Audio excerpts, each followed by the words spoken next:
بسم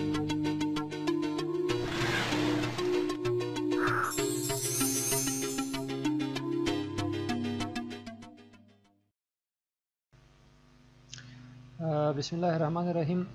بیا هم ښه راغلی ګرانو دوستانو، په سلامونه مو لمانځم. یو ځل بیا باید زه یاداور شم چې دغه افتر افیکت پروګرام چې دی د اډوبي پروګرام دی، دا د ټي وي انیمیشن یا د تلویزیون کوم برنامې چې دي دا ټولې په همدغه کې جوړېږي. که څه اعلانات تاسو نن سبا د تلویزیون په مخه ګورئ، د غټو غټو کمپنیو اعلانات او هغه کارونه چې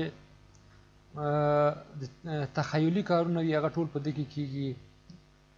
دا کوم چې د یو خپرونې زیګنال چې ورته وایي، خپرونه چې مخکې له دې شروع کېږي، مخکې چې یو زیګنال ورته جوړېږي هرې خپرونې ته، دا ټول په همدغه کې جوړېږي. د خبرو د مخکې دا کوم زیګنال چې جوړېږي، په فلمونو کې مثلا څوک چې زخمي کېږي یا د چا لاس پرې کېږي، دا ټول د همدغه افتر افیکت کار دی. او افتر افیکت غوندې داسې نور سافټویر یې هم شته ده، خو په افتر افیکت کې دا ټول کارونه کېږي. راځو خپل درس اصلي موضوع ته، چې مخکې درس کې مونږ دوستانو په دې کی فریم باندې لږ رڼا واچوله چې کی فریم یعنې څه شی دی. کی فریم په ذریعه مونږ کولی شو یو شي ته حرکت ورکو، یو شي ته حرکت ورکو. نو ګران دوستانو د دغه کی فرمو په ذریعه مونږ وکولی شو چې یو بکګراوند جوړ کړو. زه به لږ ذره دا بکګراوند اجسټ کړم په دې شکل. زمونږ بکګراوند یو څه حرکت لري په خپل هغه کې. په تېر درس کې داسې یو بکګراوند مونږ جوړ کړو چې مونږ پکې حرکت ورکړو کی فرمونو ته. نو نن غواړم چې زه ګران دوستانو یو بل بکګراوند تاسو ته جوړ کړم. دا کمپوزیشن د فضایي پروجیکټ پینل ته ځم، یو نوی کمپوزیشن اخلم چې خصوصیات ټول همغه وي. په دې باندې موږ مخکې رڼا اچولې ده او دلته به ووایم چې BG02 یعنې دویم نمبر بکګراوند موږ ته اوکې. یو نوی کمپوزیشن جوړ شو. په دې پروجیکټ پینل کې به ګورئ تاسو دوستانو چې دا اول بکګراوند چې موږ جوړ کړی یو کمپوزیشن او دا هم دویم کمپوزیشن. له دې طریقه هم کولی شو موږ چې کله په دې کمپوزیشن کې کار وکړو او کله په دې کمپوزیشن کې. بیا وروسته درسونو کې موږ وایو چې څنګه موږ کولی شو دا دواړه کمپوزیشن په یو کمپوزیشن کې واچوو. دا بیا وروستیو پروجیکټو کې موږ په دې کار کوو. اوس ما یو نوی کمپوزیشن جوړ کړی دی، په دې کې غواړم چې بل رقم بکګراوند جوړ کوم. د دې لپاره زه په د پروجیکټ پینل ما ډبل کلیک وکړو او تاسو هم چنان کولی شئ چې رایټ کلیک او امپورټ فایل. ډیسکټاپ باندې زما دلته څه عکسونه دي په فولډر، نیو فولډر، نیو فولډر. موږ څه شی کوو چې دا عکس راخلو. دا عکس هم راواخیسته. دا عکس موږ خپل کمپوزیشن کې اچوو. زه سایز د موږ د کمپوزیشن نه ډېر زیات دی. موږ څه شی کوو چې هر شی چې موږ دلته واچو د هغه پراپرټي له دې ځایه موږ خلاصولی شو. ترانسفارم او پراپرټي. په دې پراپرټي کې موږ څه شی لرو چې انکر پوینټ دی، پوزیشن دی، سکیل دی، روټیشن دی او اوپیسیټي دی. چې انکر پوینټ دغه منځنۍ نقطې ته منځنۍ نقطې ته وایي. پوزیشن د ده کوم دغه پوزیشن چې دی په کوم ځای کې چې دا موقعیت لري موقعیت ته پوزیشن وایي. سکیل غټوالی او ورکیوالی. د مثال په توګه زه غواړم د ده سکیل دومره کم کړمه چې د موږ کمپوزیشن سره سر وخوري. په دې شکل ګوره موږ د عکس سکیل یې کمولی شو یعنې غټ کولی شو د خپل عکس او وړکی کولی شو. نو زه غواړم چې دا موږ کمپوزیشن کې ځای شي. له دې ځایه موږ کولی شو د خپل کمپوزیشن فټ اپ ټو 100 سل په سلو کې موږ ته ښکاري. ما خپل عکس د خپل کمپوزیشن څخه د شي په ذریعه فټ کو، د سکیل په ذریعه. په دې ذریعه موږ کولی شو د خپل عکس غټ او وړکی کړو. پوزیشن څه کار کوي چې موږ د خپل عکس داسې چې دی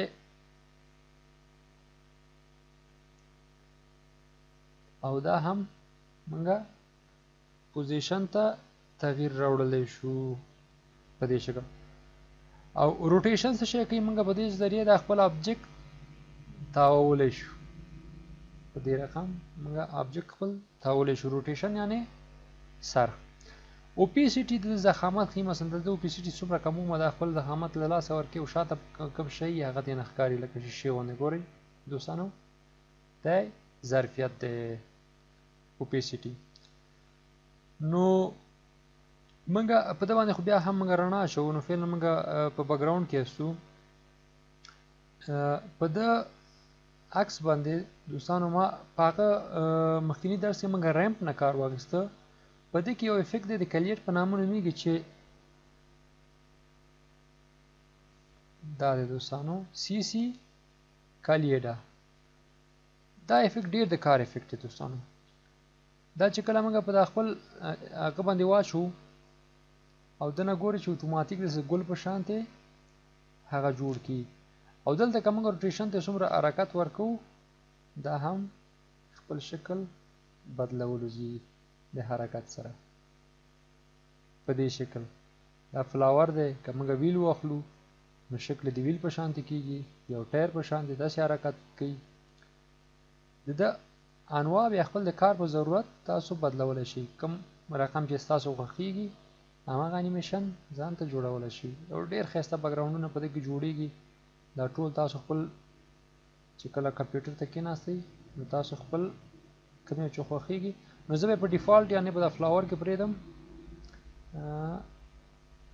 فلاور په دې کې به پرېږدم. اوس خو دوستانو سایز یې هم د ځای نه غټولی وړکی کولی شو. دا د ګلانو سایز څومره غټ وي او وړکی وي په دې شکل موږ سایز هم وړکولی شو. دا هم د ده له ده ځایه هم ورته حرکت ورکولی شو. دا نو د خپلې خوښې کار دی. څه رقم چې تاسو ته بیکګراونډ په کار وي کوم شیان چې پکې خوښ شول په همغه طریقه زه به یو هغه به تاسو ته وښیم چې موږ څنګه کولی شو.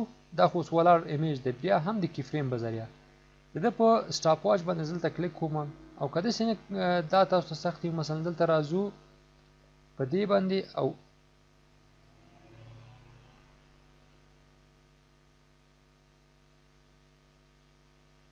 مخکې صرف ترانسفر مو دا چې کله اوس افیکټ دی افیکټ خلاصوم دا د افیکټ نوم دی دا خلاصوم دلته موږ ته معلومیږي چې موږ روټیشن ته ضرورت لرو. دلته روټیشن کی فریم مې سلیکټ او 10 ثانیې ته راغلم دلته له دجې نه د 15 چرخه دې وخوري والي ورته خپله انتخابوم 15 مو ورکړ او دا چې د ځای نه راځي تر د ځای پورې 15 چرخه وخوري. یو رم پریویو واخلو. تاسو ګورئ دوستانو چې د یو افیکټ نه او یو عکس نه څه شی جوړ شو؟ یو ډېر ښایسته انیمیټډ بیکګراونډ موږ جوړ کړو. دا ګورئ دوستانو ما یو وړه رمپیریو واخیستله. بیا سرعت یې تاسو له ده ځای نه زیاتولی شئ کمولی شئ. له دې ځای نه دا چې څومره زه لرې کوم د هغه سرعت کمیدلو ځي.